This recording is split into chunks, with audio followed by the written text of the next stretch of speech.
Hoy tenemos de invitada en el hotel a Marta Sanz, una de mis escritoras favoritísimas. ¿Cómo estás, Marta? Pues muy contenta de por fin haber podido venir a conocerte y charlar un rato en el hotel. Sabes las ganas que tenía de verdad. Nunca he encontrado el momento adecuado y ahora que acabas de sacar tu última novela, Persianas metálicas bajan de golpe, me parece el mejor momento para poder charlar tú y yo. Te diré que otro día, además, fui a comprar el libro y pasó algo gracioso que era que fui a comprarlo sin saber nada, no quise saber nada, me gusta luego descubrir de qué puede ir y no leo ni el resumen. Y nada más llegar, digo, perdona, el libro de Marta Sanz no lo había visto la primera y me dicen, está arriba en ciencia ficción. Sí. Y digo, no, Marta Sanz. Y me dice, ciencia ficción. Y Sí, yo, sí. Marta Sanz. No me lo creía. Hasta que empecé a leer el libro y es verdad, ciencia ficción. Me hace mucha gracia que haya sacado a colación este tema porque, claro, yo entré en la casa del libro, yo vivo muy cerca de la Glorieta de Bilbao y a veces paso por la calle Fuencarral y entro en la casa del libro para ver las novedades y claro, yo no me encontraba. O sea, y hablo sin mezquindad porque para estas cosas no soy demasiado histérica, pero me llamaba la atención. Y entonces ya le dije a mi marido, digo, Chema, por favor, pregunta, porque es que esto Pregunta tú. me parece raro, a mí es que me da mucha vergüenza preguntar. Y le dijo la librera que estaba allá dentro, no, está arriba, en ciencia ficción. Y yo me quedé, claro, me quedé atónita porque sí que es verdad que es una novela en la que se utilizan mimbres de la ciencia ficción, igual que en Pequeñas Mujeres Rojas se puede utilizar elementos del género de terror, pero claro, se pone al servicio todo eso de un texto literario, con lo cual ahí la etiqueta se me come y de algún modo desvirtúa el texto porque la gente que me quiera buscar le va a pasar lo Claro. mismo que a ti, ¿no? Hay una anécdota muy graciosa. Hace muchos años yo edité un libro para 451, que es una editorial que ya no existe, que era el libro de la mujer fatal, donde había fragmentos de distintos pasajes literarios donde se veía la figura de mujeres fatales incluso antes de que se acuñara el término mujer fatal, ¿no? Y entonces empezábamos con Eva, con la Eva bíblica, y luego pues había muchas otras. Bueno, lo clasificaron en literatura religiosa. No había quien lo encontrara, claro. O sea, cuando la gente decía el libro era imposible, ¿no? Era complicadísimo. Pero bueno, estos son los problemas que tenemos a veces con las etiquetas. Pues sí, las etiquetas. Ahí estabas tú entre Stranger Things, la trilogía de no sé qué del dragón y Marta Sanz.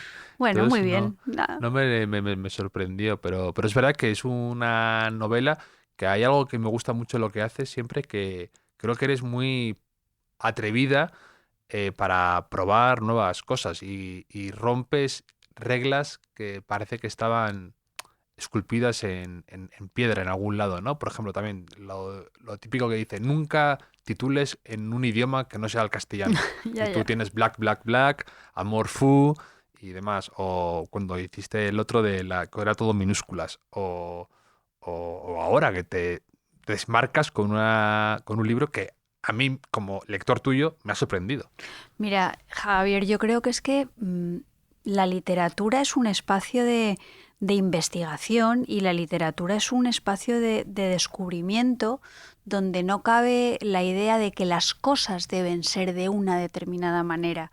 Yo creo que hay diferentes impulsos creativos, diferentes preguntas que plantear, diferentes emociones que compartir con las personas que te lee, y cada una necesita un lenguaje. Yo doy clase en la Escuela de Escritores de Madrid, como te estaba comentando antes de empezar a grabar este podcast, y cuando mis alumnos me dicen, es que los adjetivos están mal. No, los adjetivos están mal según lo que tú quieras contar.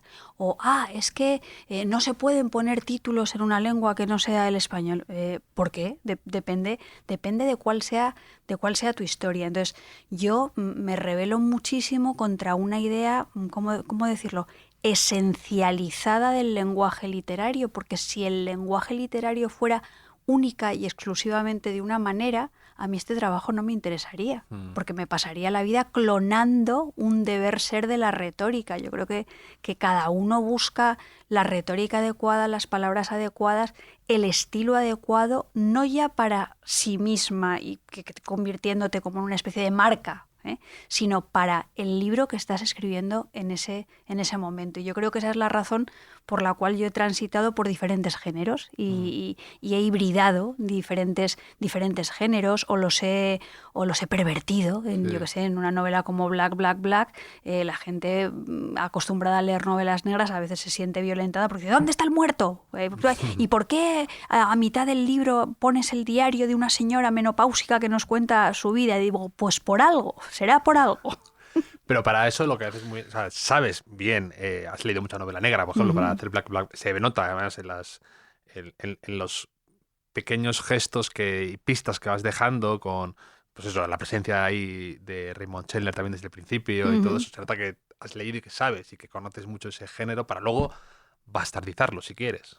Claro, yo era una gran apasionada del género negro y yo tengo que reconocer que yo entré al género negro, yo entré por el cine. Yo recuerdo cuando yo era adolescente, iba al instituto, me parece que los martes por la noche, en la 2, empezaron a hacer un ciclo donde, yo qué sé, pues ponían la bestia humana de Fritz Lang, La mujer del cuadro, yo qué sé, ponían unas películas absolutamente, La jungla de asfalto, unas películas absolutamente maravillosas que a mí me dejaban enganchada y que yo grababa en vídeo quitando los anuncios, porque en aquella época con los vídeos quitábamos los anuncios. Parece que estoy hablando del Pleistoceno superior, pero esto es hace... Yo también tengo mis videoclips grabados no tan cuidado para dejarlos sin anuncios como tú. Sí. Pero sí. Bueno, pues yo ahí es donde dije que qué mundo, este mundo del blanco y negro que está hablando del maniqueísmo y de la ambigüedad moral, esas mujeres fatales que son terroríficas, pero al mismo tiempo son carne de cañón del mundo y una manera de transgredir el orden dominante y tal. A mí me pareció maravilloso. Y de ahí fui a los libros, de ahí fui a los clásicos, de ahí fui a Dashiell Hammett, fui a Raymond Chandler, descubrí el vínculo que los clásicos de la novela negra estadounidense tenían con el naturalismo francés, pues está Émile Zola adaptado al cine montones de veces, y entonces a mí este género me parecía una cosa estupenda porque por una parte había exigencia estilística, claro, y por otra parte capacidad de denuncia de la realidad y pegada política hecha con un compromiso simultáneo con la literatura y el rigor de la literatura. Entonces yo estaba viendo que con el paso de los años esa idiosincrasia particular de la novela negra se estaba un poco rutinizando, porque todas las novelas negras eran muy previsibles, porque todas las novelas negras ofrecían al lector como un cliente lo que ese lector necesitaba para sentirse complacido y decir, he invertido bien mi tiempo, he invertido bien mi dinero. Entonces, como yo creo que la cultura y la literatura es algo más que consumo, como yo creo que también tiene que ver con la capacidad de ensanchar tu perspectiva de conocimiento, formularte preguntas, romper los prejuicios y las frases hechas sobre la sociedad, pues yo decidí escribir una novela negra que de algún modo vulneraba los dictados, los mandamientos de la novela negra. El muerto tiene que aparecer de la página 1 a la página 10, la mujer fatal tiene que ser así. Entonces yo es todo al revés. Y una de las cosas que resultan más pues curiosas cuando se lee Black, Black, Black es que la trama queda interrumpida. Y entonces eso genera un gran desconcierto en quien lee el libro, pero claro, ese desconcierto y ese paréntesis está significando algo, te está diciendo la literatura es algo más que la narratividad y una trama misteriosa que te atrapa, te seduce, te manipula violentamente hasta que tú en un final descubres cosas que ya sabías. Para mí la literatura más interesante es esa que te ayuda a descubrir cosas que no sabías. Y las películas esas que comentas de cine negro eran maravillosas. Ahora me acordaba mientras hablabas de la de Perdición, ¿no? Cuando lo de no sabía que a veces el crimen huele a madre selva. Me encantan Bueno, esas frases, esas... es que además ahí se creó porque, claro, Perdición está basada en una novela de James M. Cain que se llama Doble Indemnización. La lleva al cine Billy Wilder. Sí, La sí, con Raymond Chandler escribiéndola. Con Raymond Chandler, además. La protagonista es Barbara Stanwyck. Una peluca infumable, la pobre. Una película infumable, pero una cadena en el tobillito que vuelve loco a Fred McMurray, que para mí es uno de los actores más infames de la historia del cine, pero que ha tenido la suerte de trabajar en algunas de las mejores películas, desde Perdición hasta El apartamento, casi todas con Billy Wilder precisamente, ¿no? Y entonces, claro, es que hay unas conexiones ahí entre directores maravillosos, guionistas maravillosos, novelistas maravillosos, actrices estupendas, que es un momento muy, muy dorado. Tiene a veces más unas tramas de fondo complejísimas, con temas de seguros, con temas que dices, realmente no me estoy enterando de verdad aquí, y no me importa, ¿sabes? No sé exactamente cuál es el problema, pero me está divirtiendo las relaciones entre ellos. Claro, mira, fíjate, yo recuerdo hace muchos años que reestrenaron El sueño eterno en un cine de Madrid que creo que ya no existe, que estaba ahí en la calle Cedaceros, y fui a verla con mi marido y salimos los dos del cine y ¿qué ha pasado? Sí, sí. ¿Qué ha pasado? Sí, ¿Quién era el malo? ¿Quién era la mala? Se van sucediendo distintos tipos de malos. Y lo que tú dices tienes mucha razón. Si es que al final importan menos los golpes de efecto de la trama, descubrir que el mayordomo es el asesino, que esa atmósfera completamente, pues, ¿cómo decir?, hechicera, que te atrapa y además te está dando una determinada visión del mundo. Yo me acuerdo además que leí tu libro Black, Black, Black, que citas una escena que yo había leído hace nada del invernadero, sí, que es asfixiante, totalmente. que es... Siento que estás ahí, unas descripciones espectaculares, un nivel de detallismo. Además, no sé por qué, a mí algunas frases se me han quedado para toda la vida. Por ejemplo, había una frase de Chandler que decía, era amenazante como una tarántula en un pastel de limón, o la tarta de limón. Y la tarántula en la tarta de limón se me ha quedado eternamente la imagen esa. Es que para mí esa es una de las características de la literatura, es que a través de las palabras y a través de los adjetivos, esos que están tan demonizados, lo que logra es hacerte ver algo, o sea, levantarlo delante de tus ojos de manera que te resulte tan impactante que se convierta en algo inolvidable que está ahí en tu memoria a largo plazo y que bueno, que lo has metabolizado. Yo creo que la cultura se metaboliza. Y ahora, ¿ha habido una noticia o una película o una escena que has presenciado, que tú lo has dicho muchas veces, que eres muy observadora para escribir, que haya aprendido un poco el chispazo para atreverte con la ciencia ficción, con futuros, con otras historias así? ¿Ha habido algo que haya hecho clic en ti? Bueno, yo cuando en el proceso de escritura de Persianas metálicas bajan de golpe, yo creo que lo más significativo, el catalizador más importante fue lo tozuda que estaba siendo la realidad. Quiero decir, para mí esas imágenes de muerte que nunca pensábamos que llegaríamos a ver. Yo lo cito siempre, yo tengo en la cabeza y se cita en la novela los palacios de hielo recreativos de Madrid reconvertidos en morgues porque no había sitios donde meter los cadáveres. Entonces, esa imagen de la realidad, o sea, no tuve que irme a nada fantástico, no tuve que irme a nada ficticio, ni literario, ni libresco. Simplemente la realidad superaba con muchísimo la ficción. Entonces yo lo que hice cuando empecé a escribir esta novela era un poco reformular mis inquietudes, colocar mis inquietudes y mis miedos y todas esas cosas que estaban cambiando vertiginosamente en un mundo de ficción ubicado en el futuro que se llama Landing Blue Rhapsodia, pero que en realidad está hablando del presente, estaba hablando de las cosas que ocurrían en el presente. Estaba hablando de qué pasaría, por ejemplo, en la sanidad si se desmantelara toda la asistencia pública, cómo podemos responder frente a una pandemia, cómo estaba cambiando nuestra visión del mundo para una generación que habíamos sido muy privilegiados sin saberlo,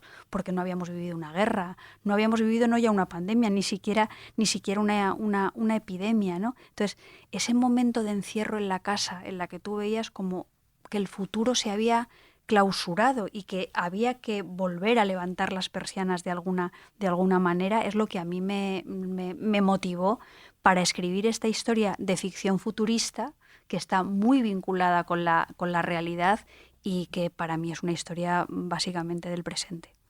Yo me acuerdo cuando salieron esas imágenes que tú comentas en la portada del periódico, que hubo un debate eh, muy polémico en redes sociales sobre si era legítimo publicar en la portada de los periódicos, de los diarios, esa imagen de lo que tú dices, los palacios de hielo Ujú. siendo morgues o no.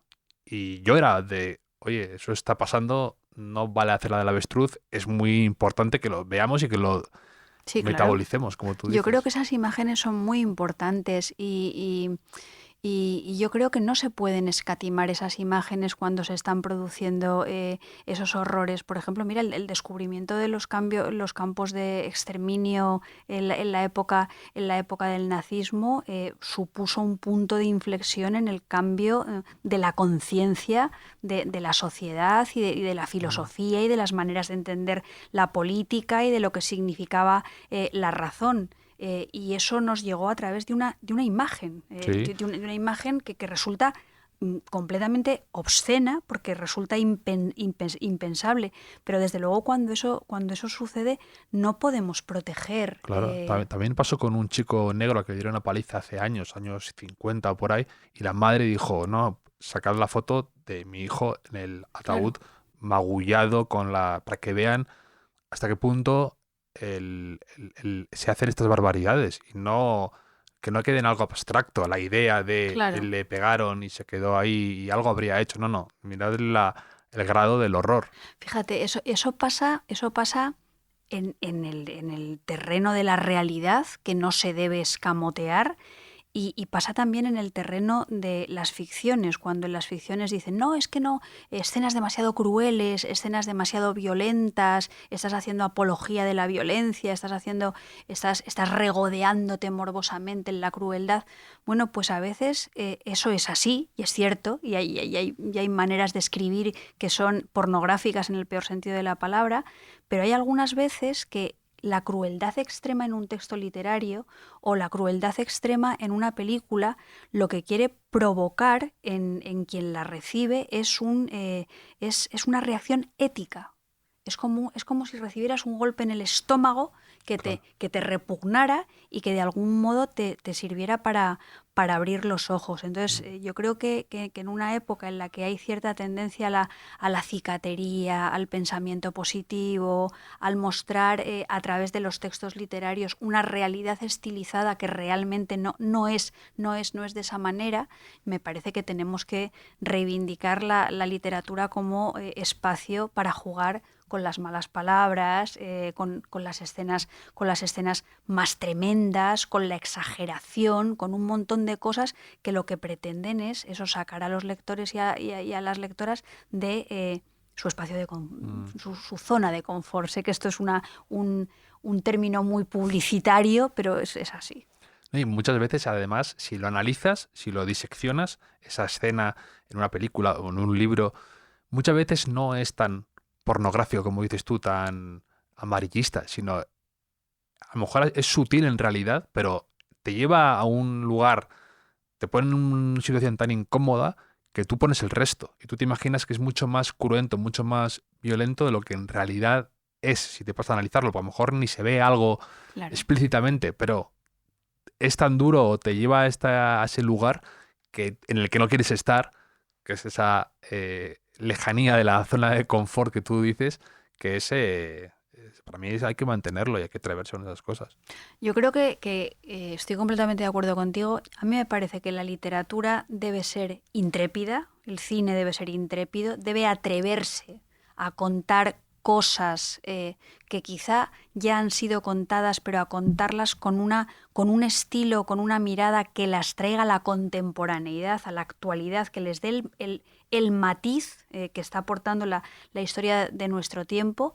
Y creo que también esa literatura intrépida, ese cine intrépido, exige receptores, exige personas que se comprometan con el acto de lectura y que sepan que leer no es solamente rellenar los espacios de ocio, que está muy bien rellenar los espacios de ocio y entretenerse y es algo maravilloso, pero leer es algo más. Leer también es poner en peligro tus convicciones respecto a lo que es la vida. O sea, leer es atreverte a que tu visión del mundo pueda ser ensanchada, pueda ser vulnerada, pueda ser contradicha. Y creo que ese es el espacio de la literatura frente a los parques de atracciones o frente a otro tipo de productos culturales que solamente son de consumo. Me gustaría solamente ponerte un ejemplo que me ha venido a la cabeza, Javier, que además yo creo que define muy bien lo que es el estilo de Persianas metálicas bajan de golpe. Persianas metálicas bajan de golpe se caracteriza por tener un estilo muy enumerativo, muy musical, muy acumulativo. En un momento determinado de la novela se dice que es un estilo con síndrome de Diógenes. Es un estilo que de algún modo se quiere construir frente a lo que yo llamo la literatura gentrificada. Esa literatura en la que se tiende a la economía, la facilidad, el no colocar a nadie en un problema, en no presentar referentes culturales que sean muy, muy complicados o sofisticados porque la gente tira el libro a la basura. Yo lo llamo a eso estilos gentrificados porque es lo mismo que pasa cuando tú llegas al centro de Pekín y te encuentras con un Zara o te encuentras con una franquicia de café con leche calentísimo vendida en vasos de papel reciclable y donde tú te puedes conectar a la wifi cómodamente es como si no salieras de tu casa. Entonces, ¿para qué vas a Pekín? O sea, la gracia del asunto es que tú te puedas sentir agredido por otra manera de vivir, te puedas sentir extrañado. Eso es aprender, o sea, ser capaz de enfrentarte al conflicto y cotejar tu intimidad con lo que ocurre fuera. Si tú resulta que te vas a China para estar en los mismos sitios en los que estarías al lado de tu casa, eso niega tus posibilidades de conflicto y de aprendizaje. Con los libros pasa lo mismo. Estos libros que son siempre iguales a sí mismos, que trabajan con los mismos personajes, que trabajan con un estilo asequible, porque todos hemos ya un poco extirpado de nuestras vidas la idea de que un libro te puede plantear problemas, pues con ese tipo de opciones estilísticas estamos eso, despojando, desgrasando a la literatura de todo lo que tiene que ver con lo intelectivo. Y a mí eso es lo que no me gusta. O sea, yo considero que tenemos que asumir el riesgo de saber que de los buenos libros no se sale igual que se entra. Hablando de referentes culturales complicados, ahora entiendo que le dediques el libro a Lars von Trier, por ejemplo, y a Fellini y a Bob Yo Fosse. dedico el libro a Lars von Trier, Fellini y Bob Fosse y creo recordar que se lo dedico porque son esa gente tan sencilla que tanto me gusta por el artificio y la exageración y la crueldad que nos ayudan a ver. Frente a estilos anoréxicos y muy, muy económicos, esos alardes barrocos que por otra parte son coherentes en un mundo impregnado de muerte. Estamos en un mundo en este momento, en un mundo pospandémico, donde la idea de la muerte, el contagio, la enfermedad se nos han quedado muy, muy, muy dentro y tradicionalmente esto en la historia de la literatura y del arte se ha proyectado en estilos muy barrocos. Pues bueno, es que hay veces que la acumulación de palabras, la exageración, el archipobre y el protomiseria de Quevedo cuando describía al Domine Cabra, te ayudan a ver lo real, a eso, a alzarlo delante de tus ojos. Sí, y ahí, ya con esa dedicatoria ya ves también un poco tu humor, ¿no? Lo de esa gente sencilla que cuenta historias, ya se nota un poco ese, que creo que también es algo que está muy presente en todos tus libros, y en este concreto, con el tema de la ciencia ficción, también me ha recordado a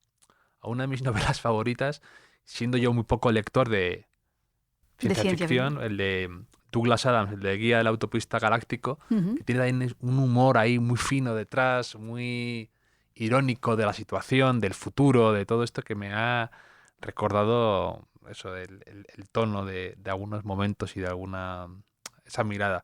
Yo también te quería preguntar si a raíz de todo esto, ¿tú te consideras tecnopesimista o algo tecnooptimista? A ver, eso me suena a grupo de música. Casi Sí, eres tecnopesimista una etiqueta. o tecnooptimista. Vamos a ver, yo quisiera ser tecnojusta, equilibrada. Equilibrada. Tecnoequilibrada querría Es un ser. género que no escucharía de música. Bueno, piénsalo, porque a lo mejor tiene su encanto. Vamos a ver, yo creo que precisamente la pandemia nos mostró que para nosotros las nuevas tecnologías en las sociedades en las que estamos viviendo son imprescindibles y gracias a las nuevas tecnologías en ese momento pudimos no solamente trabajar muchas personas, sino también comunicarnos y no volvernos tarumbas encerrados en casa. Esto es así. Hay aplicaciones de las nuevas tecnologías en el ámbito de la medicina que son absolutamente maravillosas Sí. y absolutamente irrenunciables. Pero eso no significa, y eso también yo lo sentí muy, muy acusadamente durante la pandemia, eso no significa que las nuevas tecnologías no tengan un reverso profundamente, no ya oscuro, sino chorra, Sí, incluso hortera. Entonces, totalmente. yo, Sí, sí. yo me di cuenta, por Ah, ejemplo, sí.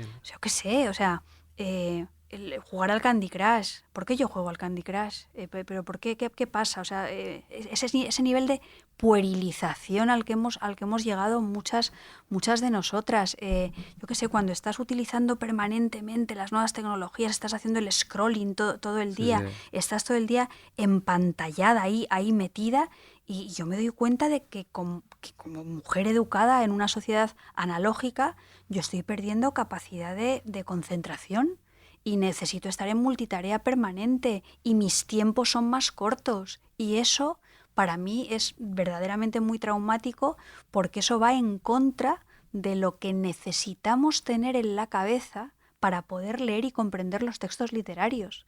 Memoria, capacidad de relación, sentido crítico. Entonces, ese adelgazamiento de nuestras destrezas de comprensión lectora vinculado a un uso obsesivo, depredador y adictivo de las nuevas tecnologías, a mí personalmente me inquieta mucho. Mm. Y creo que sería muy papanatas no hablar de estas cosas. Y quiero decir, para mí lo que es profundamente reaccionario es no darte cuenta de las cosas que te pueden hacer daño. O sea, yo no estoy en contra del progreso.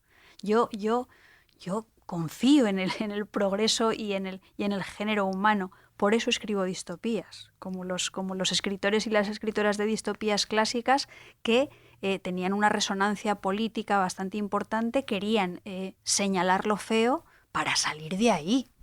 Para salir de ahí. O sea, tú cuando haces un ejercicio distópico lo haces para salir de algo que no te Sí, gusta. eran fugas de la realidad, eso decía Claro, Ortega. y no Ortega. lo haces como una especie de canto al apocalipsis y el mundo se va a acabar, no, es decir, mira, es que esto está mal, eso está mal, este uso aparentemente frívolo de esta pantallita, esta fetichización del móvil, este sentirte tremendamente autónoma porque llevas un móvil que lo que hace es desdibujar todos los vínculos fuertes de tu realidad inmediata, olvidarte de la carne, de la temperatura, de la humanidad.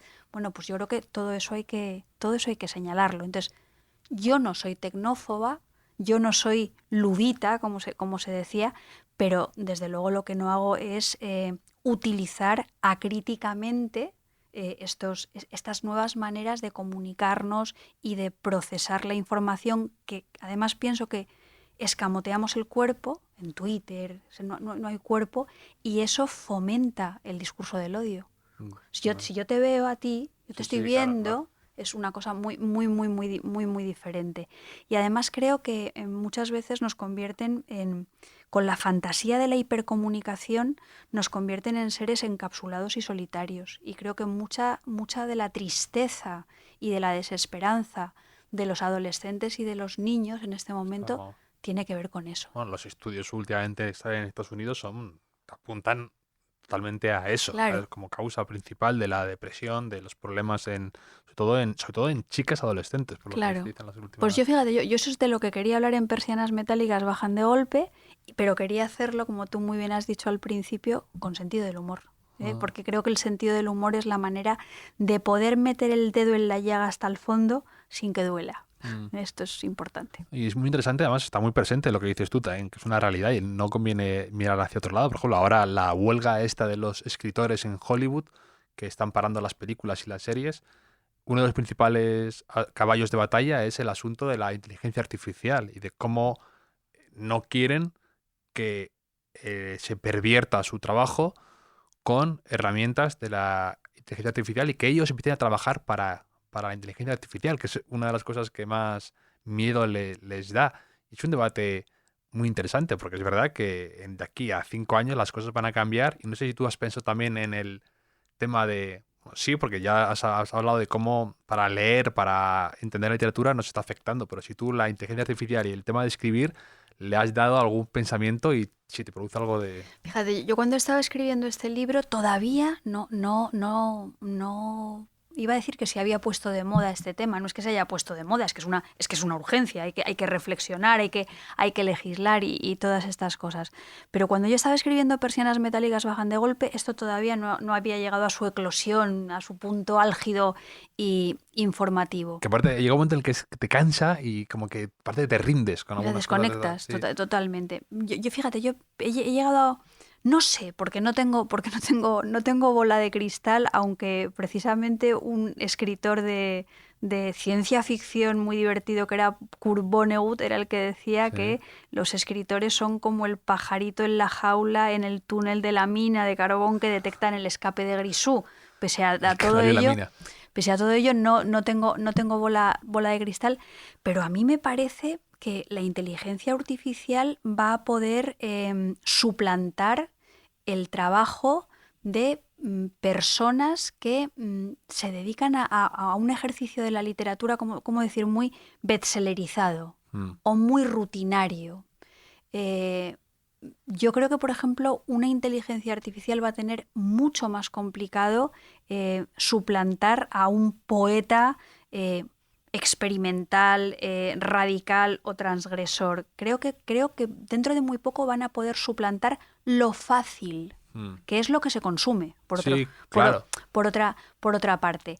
Y luego, fíjate, y esto es una hipótesis, me puedo equivocar, dentro de 3 días esto que te estoy diciendo a lo mejor ha cambiado Bueno, radicalmente. entonces no hay un escape de gas en la mina, entonces No, eso es por eso, me tranquiliza al menos, bueno, eso si te sí, sí. confundes.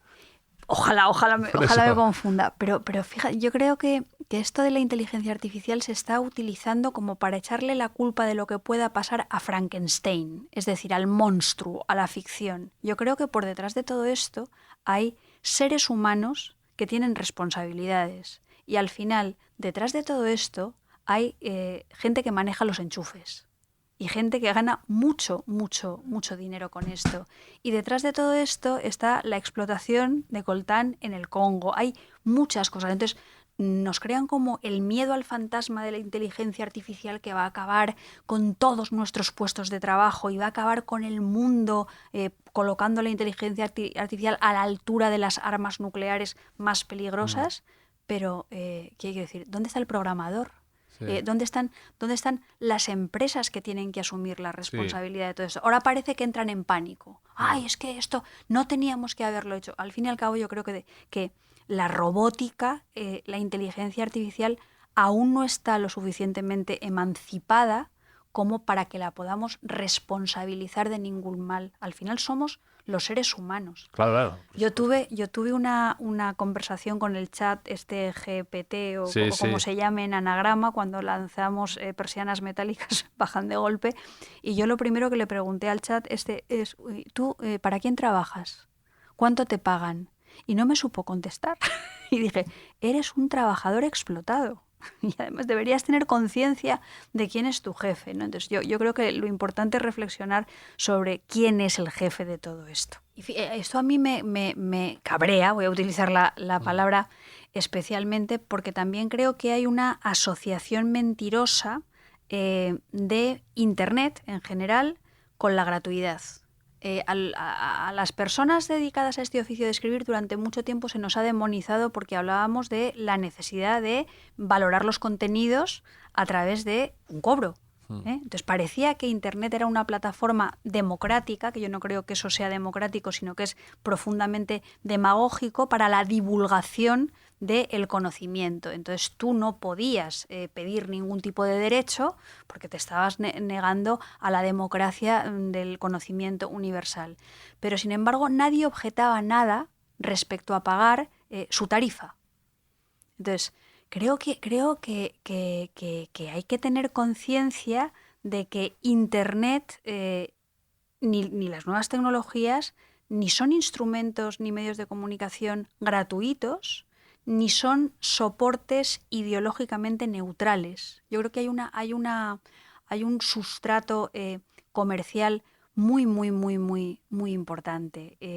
Y cuando, pues yo qué sé, por ejemplo, cuando ahora en la parte esa hortera que te digo de las nuevas tecnologías y tal, cuando pasamos con el dedo ahí que parecemos a veces primates deslizando el dedo por la pantalla del ordenador y nos encontramos con que la inteligencia artificial ha decidido.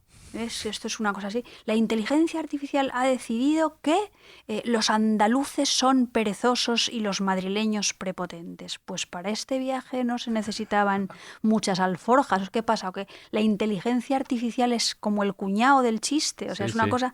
Entonces, aquí tenemos la tradición del cuestionario Proust para saber un poco cómo piensan nuestros invitados. Si te parece, te lo voy a hacer. Venga, vamos allá. ¿Cuál dirías que es tu idea de felicidad perfecta?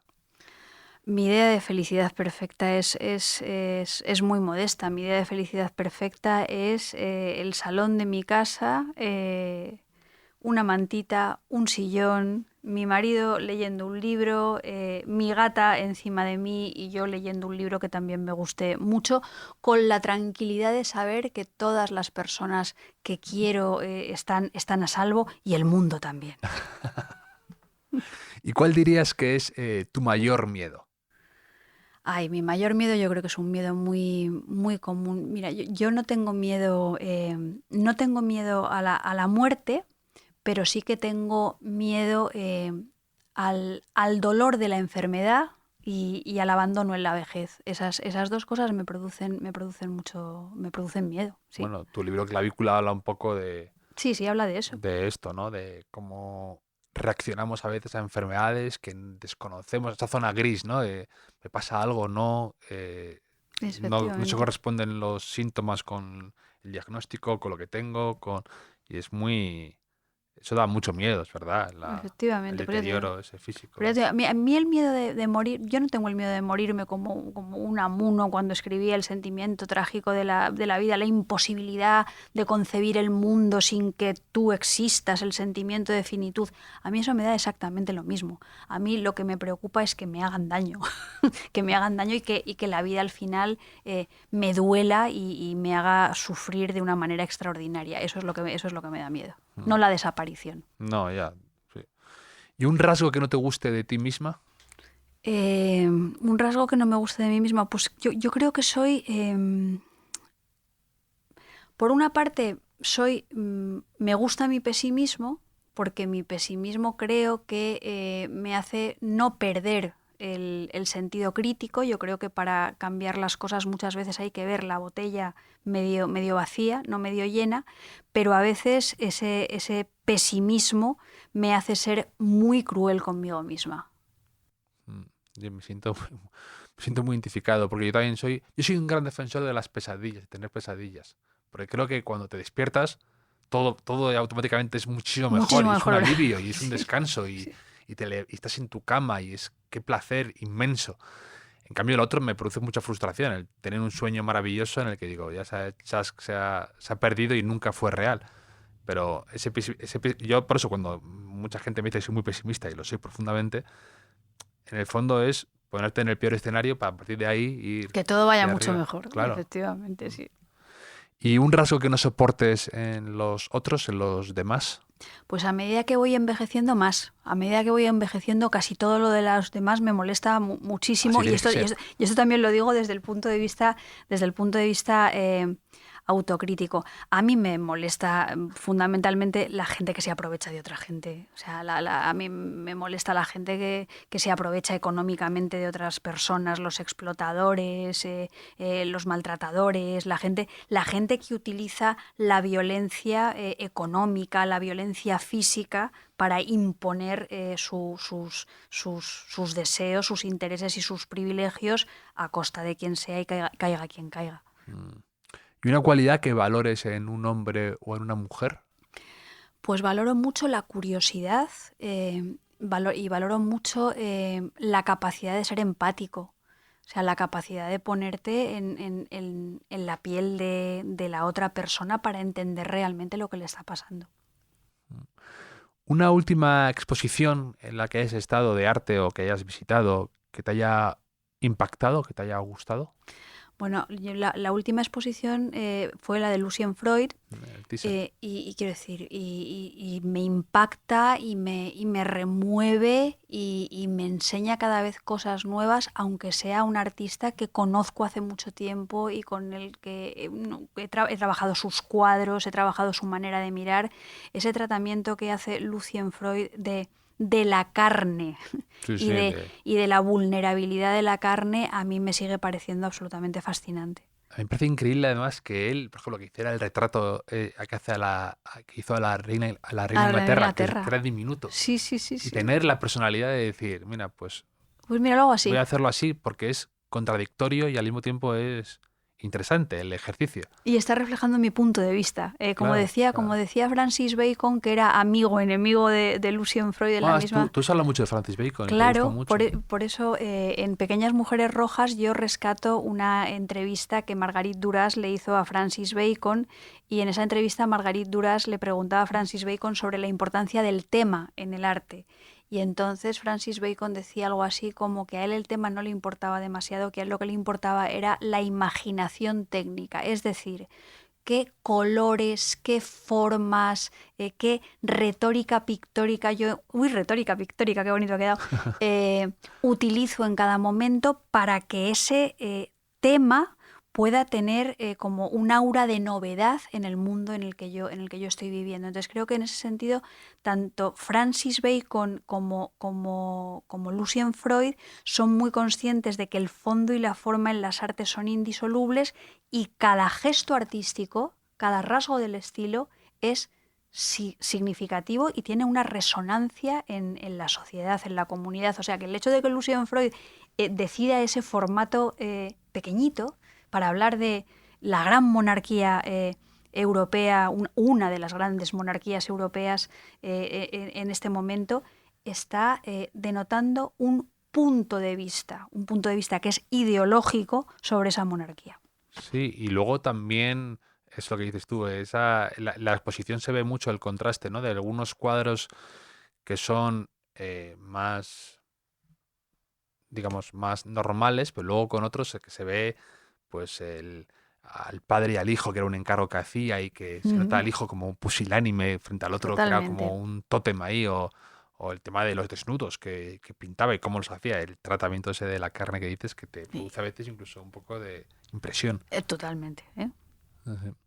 Y un último gran viaje que hayas hecho, y con gran viaje no me refiero a kilómetros de distancia, sino algo que te haya gustado ir, a lo mejor puede ser como decía Luis Alberto de Cuenca, a Marte o al cuarto de la plancha, pero un movimiento, o sea, un viaje en trayecto que te haya gustado, Mira, yo viajo muchísimo, no. viajo muchísimo, pues hablando de mis libros, voy a clubes de lectura, voy a bibliotecas, voy a institutos, voy a librerías, voy a muchísimos lugares y cada vez me gusta más y me cuesta mucho elegir, me gusta hacer pequeños viajes, o sea, no a lugares demasiado lejanos, en el coche llegar, llegar a un hotel de una capital de provincias, darte una vuelta por el centro, comer bien, hablar luego con la gente de literatura y al día siguiente volver a Madrid. Últimamente he hecho muchos de estos. El otro día estuve en Úbeda y estuve estupendamente bien en una librería que se llama El Agente Secreto. Hacía muy poquito había estado en Lleida en otra librería que se llama La Irreductible, había estado en Cálamo, en Zaragoza. Bueno, este tipo de pequeños viajes que para mí ya son familiares y me hacen reencontrarme con gente por la que tengo un extraordinario afecto y admiración, son los que más me gustan. Mm. Una charla de alguien en la que hayas estado, a lo mejor de escritor, periodista, director de cine, lo que sea, que te haya impresionado por su capacidad de oratoria, o un profesor que tuvieras, o algo así, alguien que te haya impresionado hablando en público y que te quedaras como chocada por su conferencia o por lo que fuera. A mí me alucina cada vez que veo en las redes a Slavoj Žižek. Sí, sí, sí. Yo soy muy fan de Slavoj Žižek y de todas las salidas de pata de banco que tiene cuando dice esas cosas de vegetarians, are donkeys, y lo dice en ese inglés tan cavernícola que es como un poco como el mío. Me gusta mucho cómo comunica Slavoj Žižek y me gustan mucho los libros que escribe. Sacó como tú, ¿no? Tú hiciste Monstras Y y Centauras. Centauras.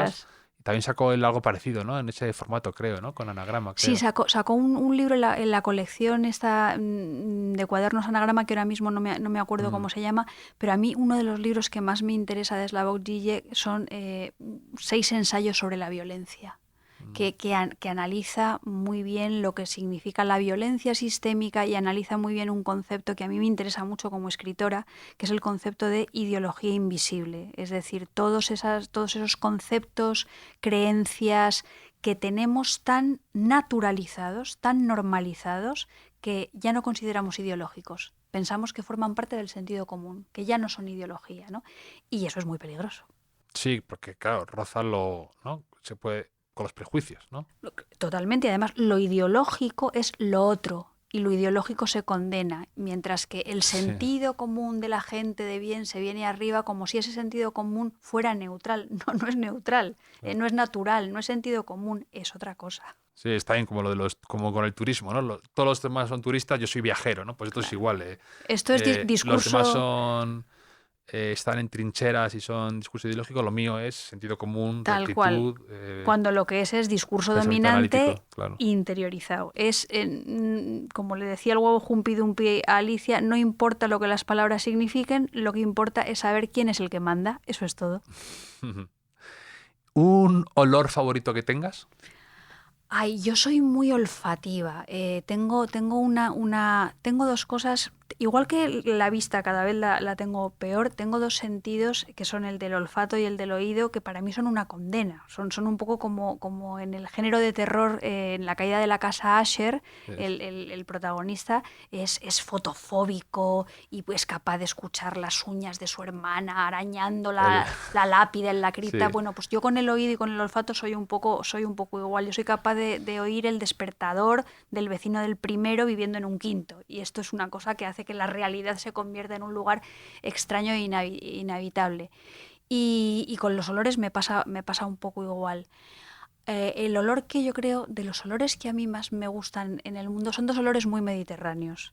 Es el olor de los jazmines por la noche, sin duda ninguna, y es el olor del mar. El olor del mar, el olor de las olas cuando rompen en la playa. En esto me debe pesar mucho mi infancia benidormense, porque yo Sí. me crié en Benidorm y esto imprime una forma especial de carácter y de amor hacia los jazmines nocturnos, el olor del mar y la estética del rascacielos. Sí, aparte me gusta que ahí se ha formado una pequeña, yo creo, sin darse cuenta, una pequeña comunidad de defensores de Totalmente, Benidorm intelectuales que totalmente.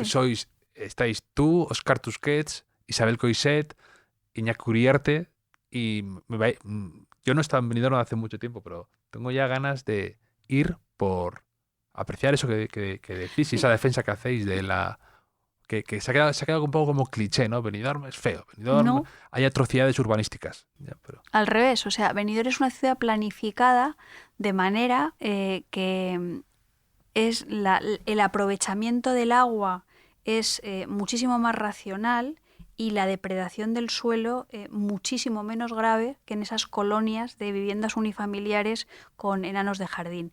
De todas maneras, yo también te digo que hablo interesadamente porque yo viví allí durante 8 años porque mi padre, Juan Ramón Sanz, es sociólogo urbanista y formaba parte del equipo que fue allí a trabajar con Mario Gaviria. E ibas a contar hamacas y tumbonas y Efectivamente, y tal. contaba las tumbonas y las palmeras por la noche y hacíamos mapas de olores de la ciudad.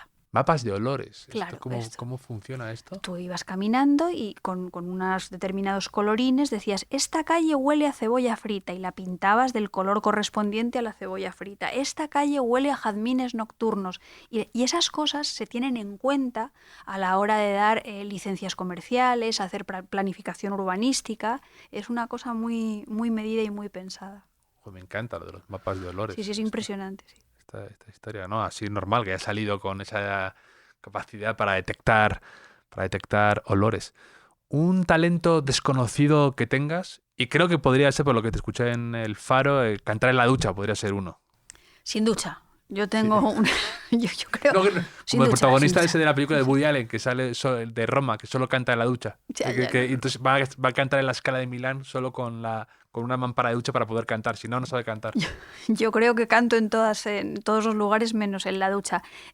Yo ahora estoy perdiendo... He perdido voz, indudablemente, pero a mí me gustaba mucho cantar y creo que no lo hacía mal. No, tienes buena voz. Creo que me podía haber ganado la vida como cantante porque además tenía muy, muy buen oído, pero vamos, me dediqué a lo que me dediqué y contenta. Y si no, me hubiera encantado ser, esto también lo digo muchas veces, una actriz secundaria de carácter de estas maravillosas. Yo pienso, por ejemplo, en Thelma Richter, en Eva al desnudo o algo así, eso a mí se me hubiera dado bien. Seguro. Te gusta mucho el mundo además de actrices, porque Sí, en Farándula hablabas claro. de eso, Sí, aquí sí, también sí, un sí. poco el tema de...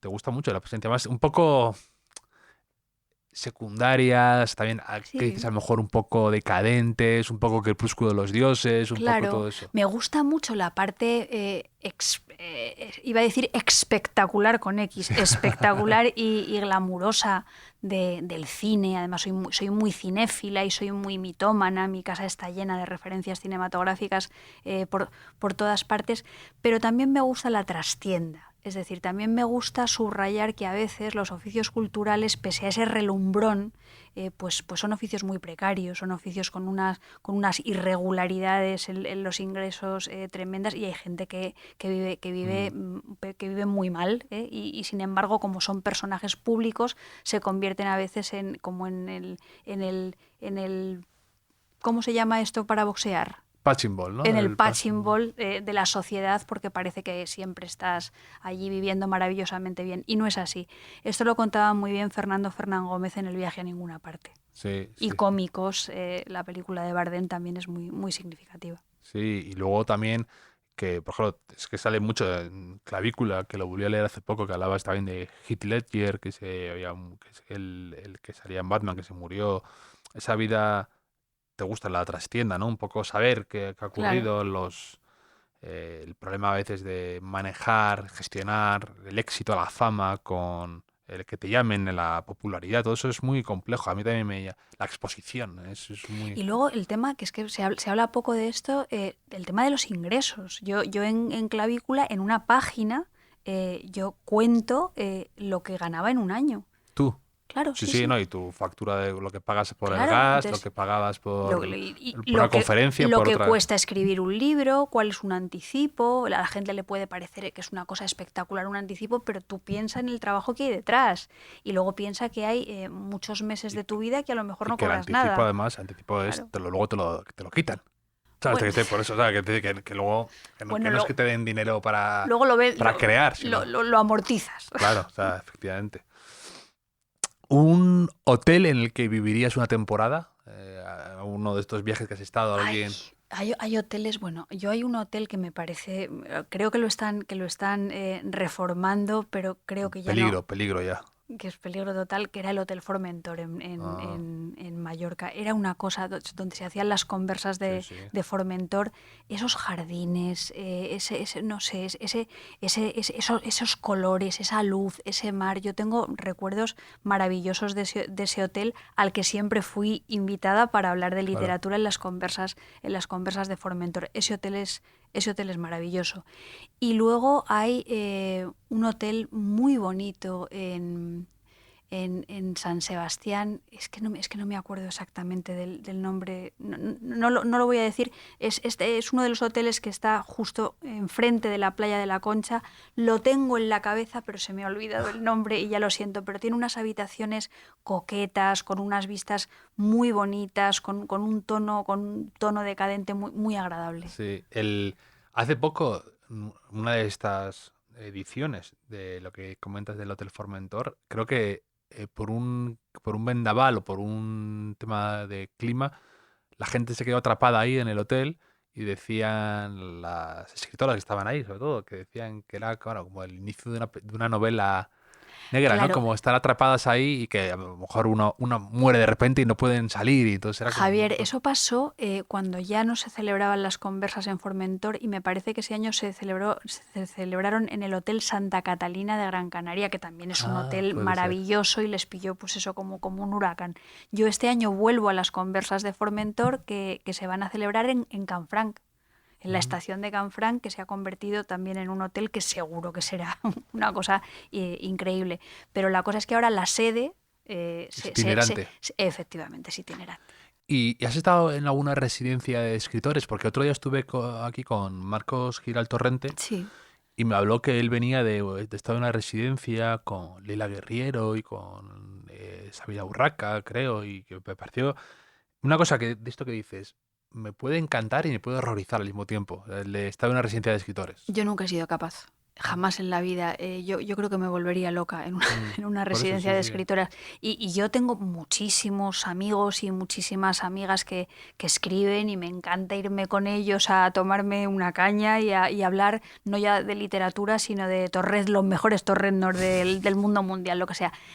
Pero pensar estar así como en una especie de reclusión solamente de personas que escriben me resulta muy raro, me resulta muy Torre de Marfil, me resulta muy ajeno. Yo soy una escritora que precisamente para escribir necesita salir un poco como de esa endogamia de la escritura, de Ya, esa burbuja, de ese ombligo de la escritura y mirar lo que pasa en otros lugares, a otras personas, poner la pata en la tierra y escuchar otro tipo de sí. ruidos.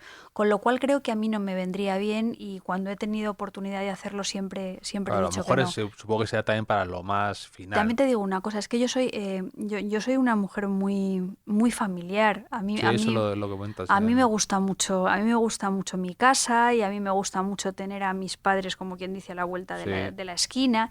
Y ahora, de hecho, todo eso muchísimo en falta por lo que te digo, porque estoy viajando permanentemente. A lo mejor tengo 3 viajes a la semana. Tuve una época cuando clavícula que cruzaba el charco 6 y 7 veces al año, ¿no? Entonces, cada vez echo más de menos el estar como dentro de la bolita de sí. pelusa Me encanta cuando hablas de de mi tus nidito. padres en Sí. clavícula, me parecía muy bonito. De repente decías que tu madre te decía algo como preocupada por ti y tú decías, mamá, tengo 50 años ya. Y Sí, se sí, ponía triste ella, como sí. de se daba cuenta de las cosas. Entonces, tan elegantemente lo contabas, que me parecía como muy bonito cómo describías el amor entre las dos Ujú. de esa manera tan sutil, ¿sabes? Yo con mi madre tengo una relación en ese sentido muy peculiar porque, claro, ella sigue cuidándome. Claro. Mi madre tiene en este momento 79 años, yo tengo 55. Ella sigue cuidándome y preocupada. Ay, hija, que te vas a ir a Andalucía. Cuidado con las inundaciones, te llevas el paraguas, no sé qué, esto, lo otro, lo demás allá. Entonces yo le digo siempre eso, pero mamá, que tengo ya 51, 52, 53, 55. Y a veces me contesta, por eso lo digo, hija, por eso. Porque parece que no te das cuenta ya de la edad que tienes para ir por ahí como una cabra loca para acá, para allá. Y entonces digo, Qué genial. pues tienes razón, sí, mamá, sí. Tuché, le Tuché dice. totalmente.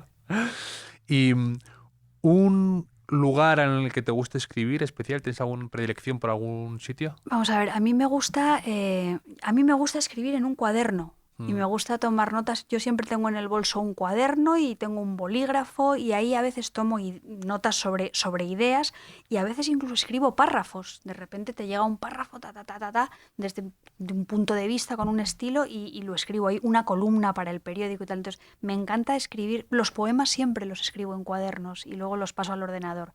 Y luego ya, pues por imperativos de la vida que nos hace estar a salto de mata, yo ya escribo en cualquier parte. O sea, quiero decir, puedo Sí, sí. escribir en el ordenador de mesa de mi casa, pero puedo escribir en un portátil en un hotel, o puedo escribir en un avión, o puedo escribir donde tú me digas que yo escriba, yo voy y escribo. Sí. Porque me aíslo y tengo capacidad de no ver, de no oír, y me concentro y escribo, pese a que las nuevas tecnologías a veces interfieren Sí, sí, los en... mails, las Claro. alertas, el no sé qué, pero es verdad que eso lo decía también Antonio Agredano el otro día, decía que me gustaba, decía que le gustaba de él esa capacidad para poder escribir con el ruido de la cafetera, Claro, con el ruido de claro, los con lo niños, que con el ruido sea. tal, y te aíslas. Yo también, está Efectivamente, bien eso. es así. Ah.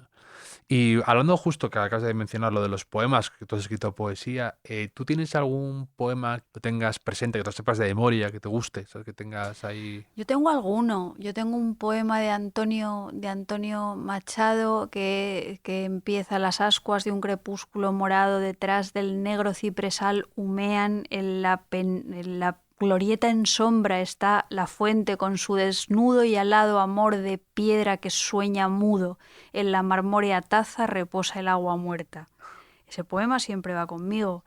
Va conmigo siempre La casida de la mujer tendida de Federico García Lorca, y así con una persistencia que no me voy a poner aquí a recitar poemas. No. Hay muchos poemas de Alfonsina Storni que van, Mm. que van conmigo, y de Alejandra Pizarnik, y hay muchos poemas de Silvia Plath, y hay muchos poemas de César Vallejo. Yo empecé con esto de la literatura porque yo era lectora de poesía. A mí lo que más me gustaba leer en este mundo era poesía, y cuando empecé a escribir, que yo era una niña, escribía poesía. Mm. No, pues es verdad que te permite, la poesía a veces la lees demasiado deprisa, acostumbrada a leer prosa, y cuando te paras a analizarla, a verla, a aprendértela, te das cuenta de los pequeños ajustes, mecanismos, delicadezas que tiene la Y poesía. además la poesía te acostumbra a estar, acostumbra, no sé si es la palabra, pero por lo menos te hace ser consciente de que a veces estamos en el filo y tenemos que convivir con el misterio, y tenemos que atrevernos a ir 2 pasos más allá de lo que es lógico, de lo que es Mm. absolutamente comprensible, ¿no? Camarón de la Isla decía, cuando cantaba La leyenda del tiempo, decía, pues no entiendo nada de lo que estoy cantando, dice, pero sin embargo tengo una sensación muy, muy especial, tengo un pellizco, ¿no? Pues a veces con la poesía pasa eso. Y como lectores y como lectoras deberíamos un poco acostumbrarnos a eso. Hay veces que no entendemos del todo algo en un poema o en una novela, pero el secreto es empinarte, como dice la poeta Ida Vitale, empinarte un poquito y empezar a ver desde otro lugar. Mm. Y tu primer disco que te compraste con tu dinero, si te acuerdas, que fuiste a una tienda y dijiste, quiero este disco, me lo quiero comprar. Una decisión tuya. Vamos a ver, pues yo creo recordar que fue el single de Radio Futura, donde salía aquella canción de Divina estás programada para el baile. Yo creo que ese fue el primer single que yo me compré con mi dinero. Luego me compré también un single que era I Will Survive de Gloria Gaynor. Y luego un compañero del cole me regaló otro single que me encantaba muchísimo, que se llamaba, era Groenlandia de los zombies. Claro, el de Claro, y creo que todos son los negritos tienen hambre y frío, ¿no? todas las secuencias. No, los negritos no. Pero no era así la de Groenlandia, la de que No, se no, la de la de yo te buscaré en los en anillos de Groenlandia, en Saturno. Perú. Sí, Esa, me encantaba. Y esos dos, el de Divina y el de Gloria Gaynor, esos me los compré yo. sí, que Groenlandia sí Estamos hablando de los 80. sí, a mí me encanta el pop de los 80 y Santiago Auserón, el de Radio Futura, era un tipo Claro. interesante, muy interesante. Es un tipo muy Hombre, sí, interesante, ya muy lo creo, culto y ya muy... lo creo. Sí. Y la primera película que viste 2 veces en el cine, o sea, que quisiste volver a entrar, que dijiste... Madre mía, pues esto seguro que sería alguna película de Walt Disney de las que me llevaba a ver mi abuela Juanita cuando existía en la Gran Vía el cine imperial. Mm. Seguramente que la primera película que yo vería 2 veces sería o bien La Bella Durmiente, o bien Alicia en el País de las Maravillas, o bien Peter Pan, todas pasadas por el filtro Walt Disney. Esas 3 películas a mí me encantaban, me volvían loca. Y luego había otra que me gustaba mucho, que es mucho más cultureta, que era Piel de Asno, de Jacques Demy, que es el director de Los Paraguas de Cherburgo, que salía una Catherine Deneuve guapísima, con una coleta rubia, y era era un cuento de hadas muy morboso en realidad, porque un padre se enamora del retrato de su hija. En aquella época en la que los reyes se casaban a través de los retratos que Sí, sí. veían, entonces salía una hada muy divertida cantando, no, no, no, los padres no se pueden casar con las hijas, no. Y era una película que a mí me fascinaba. Los Paraguas de Cherburgo, que es un poco, dicen que La La Land le coge muchas cosas de esa Sí, sí, película. claro, seguro. Sí, sí, toda la estética y Sí, los colores. la manera de ponerse a cantar de Sí, repente exacto. imprevisiblemente en una escena, sí, sí. Y luego lo de enamorarse con un cuadro también, muy cine negro, la de La mujer del cuadro, pero Laura, Laura es Laura Laura, de que es que Preminger, siempre me sí. confundo Laura y Rebeca, como son dos nombres tal, Sí, sí, confundo. sí. La de Laura es impresionante, como el tipo se va enamorando, el detective se va enamorando del retrato de Y ella por además, momentos. además es una película tremendamente necrófila, porque en realidad él se está enamorando de una mujer que en principio está Claro, muerta. claro, por eso, sí, sí. Se enamora de un fantasma. Sí, sí, sí, sí. Y una palabra que digas o escribas demasiado a menudo y te censures un poco por ello, de que digas, tengo que quitar esto, tengo que quitar esta. No es una palabra, sino una Mm. expresión, que es la expresión, esto tiene que ver con, Va. Sí, esto sí. tiene que ver con, y utilizar la expresión, esto tiene que ver con, esto se relaciona con, esto se vincula a tal. Claro, esos gajes del oficio de profesor también, ¿no? Efectivamente, pues Claro, es una forma muy. cuando me sorprendo a mí misma diciendo esto muchas veces o escribiendo esto muchas veces, oralmente es más difícil corregirte, Sí, ¿no? Pero cuando escribo tengo mucho cuidado de intentar sí. no repetir esto demasiado. ¿Y un libro que te guste para recomendar a la gente que le gusta empezar a escribir o escribir, que recomiendes, sobre el oficio, sobre el proceso de escritura? Yo recomiendo casi siempre Otra vuelta de tuerca de Henry James, para que la gente entienda bien lo que es la distancia que existe primero entre un autor y un narrador, entre los distintos tipos de narradores que pueden contar una historia, y en cómo también es relevante si existe o no dentro del relato, de la estructura interna del relato, una figura que se llama narratario, es decir, el destinatario de la voz del narrador. Y cómo todo eso cambia el significado de los textos. Como en la vida real, que no es lo mismo que tú le cuentes una historia a tu madre, que a tu amigo, que a tu perro Lucas. Bueno, Total. pues en los textos literarios pasa lo mismo. Qué bueno. Y una posesión preciada que guardes, que tengas cariño y que mantengas, sobreviva a tus mudanzas o a lo que tus viajes que tengas contigo siempre. Yo reconozco que soy bastante, como te decía al principio, soy bastante diógenes. Yo guardo muchas cosas. Yo, por ejemplo, tengo guardadas todas las cartas que me escribía con mis amigos y mis amigas en la época de la adolescencia. Eso está todo guardado en un cajón en mi casa. Y guardo con especial cariño unos sobres que me dibujaba un chico con el que yo tuve una relación cuando tenía 16 o 17 años, que el remite de los sobres eran unos dibujos absolutamente alucinantes. El cartero debía quedarse flipado cuando me metía las cartas en el buzón. Hay, por ejemplo, una que es un paisaje de Madrid en la época en la que todavía el pirulí nos parecía algo Buah, extraño. a mí me sigue impresionando muchísimo el pirulito, diré. Pues ahí en ese sobre aparecía él andando con sus vaqueros acercándose a ese Madrid representado por el pirulí y algunos otros hitos arquitectónicos. Había otro que era como la cara de un hombre debajo del agua. Había otro que era como unos pantalones vaqueros en la zona de la bragueta, así con unas manos apretadas. O sea, a través del dibujo del remite él estaba expresando un estado de ánimo que muchas veces tenía que ver con nuestra relación. nos íbamos a ver. Era un spoiler de lo que Era luego un, venía en la era, carta. era un spoiler muy, muy bueno de la carta y con un virtuosismo, todo hecho con lapiceros de estos alpino, Sí, sí, sí. de colores. Y esto lo guardo, claro que lo guardo como oro en paño, Qué vamos. bonito además ese, entre comillas, arte gratuito, ¿no? Arte, Sí, sí, vaga sí. la redundancia, por amor al arte, de cuando alguien también te regalaba un, un disco grabado por él y se trabajaba un montón la portada con Sí, una sí, sí, sí, sí, caligrafía o sí, sí. con un estilismo tremendo de un Sí, sí, estilo sí. de tal de letras Sí y que tal. hacían la Por carátula eso, como como un era, sí, trabajo sí. artesanal muy bonito. Sí, Totalmente. sí, sí. Qué bonito que mantengas esas cosas. Sí.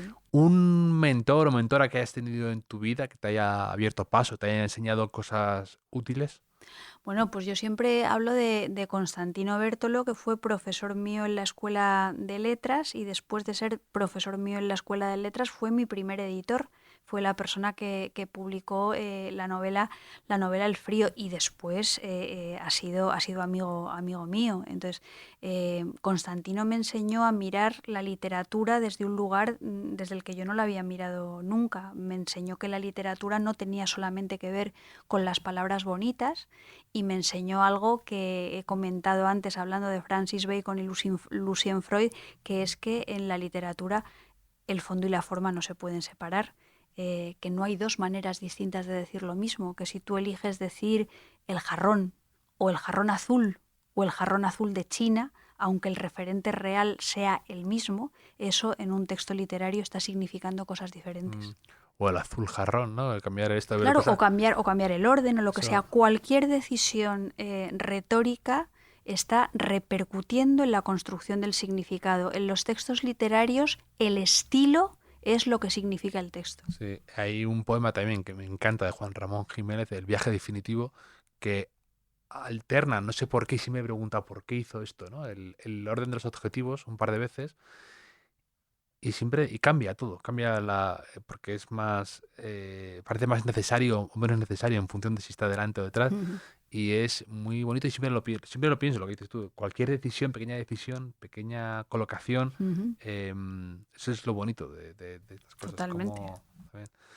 Y un punto de inflexión en tu vida, ese punto que a lo mejor tomaste un camino y alteró tu biografía. Bueno, yo creo que hay por lo menos un par de puntos de inflexión en mi vida muy importantes. El primero es cuando mis padres decidieron mudarse de Benidorm a Madrid.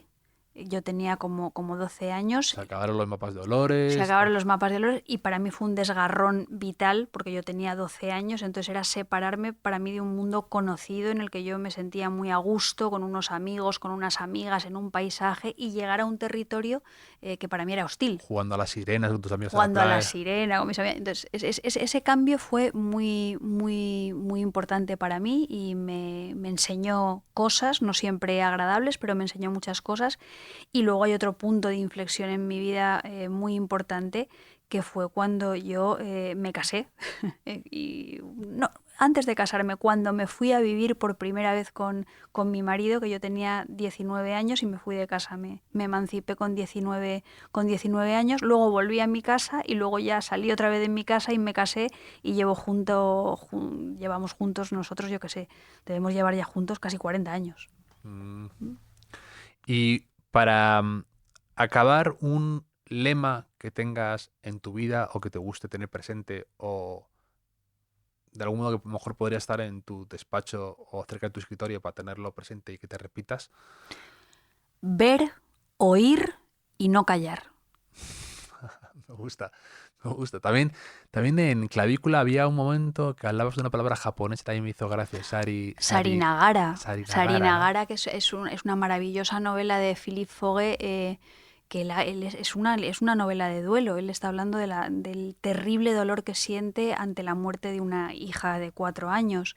Y lo que él plantea en la novela es que incluso él, con la experiencia de los dolores más terribles, siempre al final te queda una palabra colgando que es y sin embargo, que es la palabra que te da esperanza, ¿no? Ha pasado la hecatombe, ha pasado lo peor que te podía pasar y al final, y sin embargo, seguimos viviendo, seguimos haciendo, Mm, las cosas continúan de una manera más o menos mm, alegre o más o menos triste y sin embargo es Sarinagara en mm. japonés. Y novelas de duelo y de... A mí me gusta mucho novelas de duelo, he leído muchas. Y de diarios, ¿qué recomiendas tú leer? A mí me encantan los diarios de Anais Nin. O sea, Sí. yo gozo muchísimo leyendo los diarios de Anais Nin, sobre todo cuando Anais Nin tiene 12 años y se retrata a ella misma y dice cosas tan tremendas como eh, me río mal y sonrío regular. Esa conciencia del propio rostro y de la necesidad de que el propio rostro resulte agradable a los demás y sea seductor en una niña de 12 años es estremecedora. Anais Nin es una escritora de diarios completamente grandiosa. Mm. Pues un placer haberte tenido, Marta. Que la gente te vaya a ver hacia el libro estos días o vaya a tus presentaciones porque de verdad que es, aparte de que siempre es un gusto leerte, poder escuchar y charlar contigo es muy iluminador. Así que ver, oír y no callar. Muchísimas gracias, Javier. Ha sido un placer y repetiremos. Seguro, Y te veo en seguro, la feria. seguro. Un beso.